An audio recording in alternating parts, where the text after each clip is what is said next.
But for the most part, most of the juices you're going to buy, if they taste good, it means there's too much sugar. I'm a cardiologist who hates juicing. That sure, we can detox by eating clean, but it's not the detox in the sense of anything more than you're giving your body a break from crappy food. Detox. Do I need to detox? Am I overdue for a detox?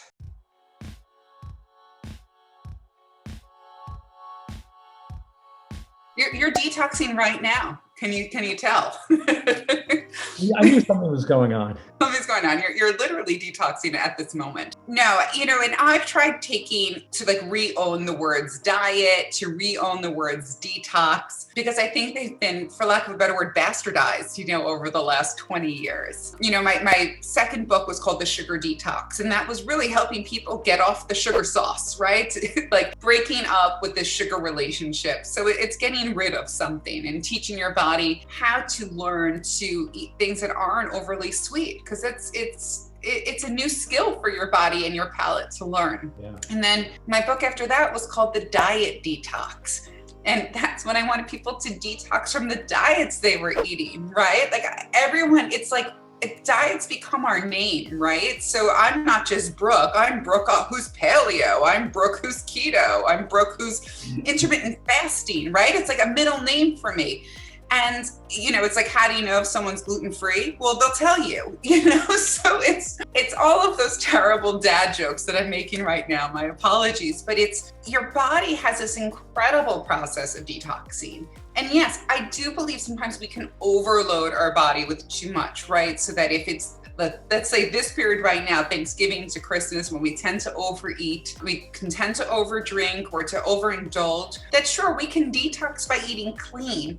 But it's not the detox in the sense of anything more than you're giving your body a break from crappy food and letting your body detox like it does, right? So that's your liver, your kidneys, that's going to the bathroom, that's drinking water, that's sweating. That's detoxing right there. That's amazing. That's great. So you're really just giving your body the opportunity to do what it wants to do. Exactly. Right? Exactly. And as long as you don't corrupt it with all the garbage that we're eating, you should be okay. So I love that. I love that definition of detox, because now I don't have to drink cucumber water for 3 days for my detox. I can just listen. I think don't forget the celery juice. The celery juice is the ultimate detox therapy. Yes, I have patients with severe heart disease, and a couple of them went on celery juice, and they swear by it because they lost like 20 pounds in 3 weeks. But anybody's going to lose 20 pounds, any type of juice like celery juice, you're going to lose weight. You're just not having calories. So I love that. And let's just talk quickly. Juicing. By the way, I hate juicing.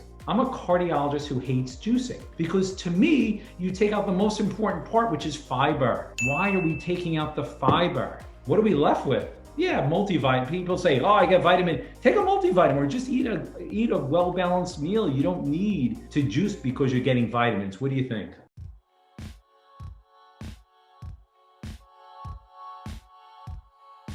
I agree with you. Juicing is not necessary. That said, as someone who has a juicer, and I actually enjoy the juicing process to do with my kids, especially when they were smaller. So it would be all different vegetables, then we'd throw in an apple, a pear, or a lemon, to make it somewhat palatable.